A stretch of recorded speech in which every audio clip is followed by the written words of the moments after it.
Si c'est comme ça, je te déshérite. Bah non papa, on est en France.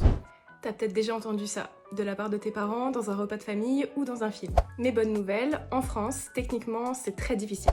Il existe une règle qui protège les enfants, c'est la réserve héréditaire.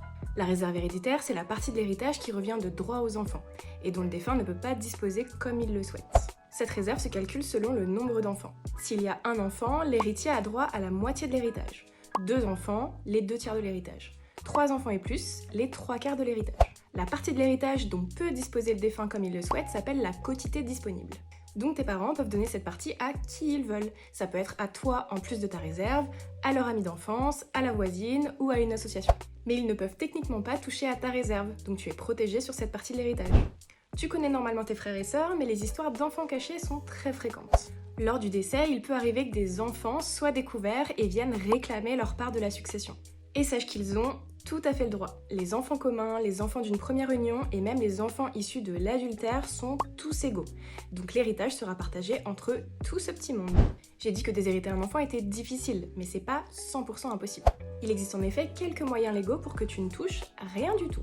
Premier moyen, ils peuvent absolument tout dépenser avant de mourir, et si tu as la moitié de zéro, ça fait quand même zéro. Deuxième moyen, ils peuvent tout vendre et faire des donations de leur vivant.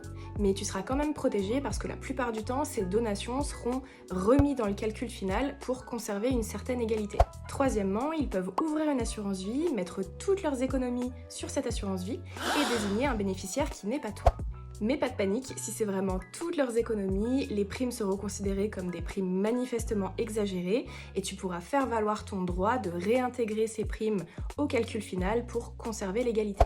Quatrièmement, tes parents peuvent vendre leurs biens en viager ou démembrer le bien, vendre la nue propriété, se garder l'usufruit pour garder l'usage du bien jusqu'à leur mort, et à leur décès, l'usufruit rejoint la nue propriété et le bien te passe sous le nez. Et enfin, et c'est ce qui se passe le plus souvent, il peut y avoir des aménagements entre les deux conjoints. Et dans ce cas-là, ça va pas totalement te déshériter, mais ça va juste décaler ton héritage. Par exemple, avec la communauté universelle avec une clause d'attribution intégrale ou une donation au dernier vivant.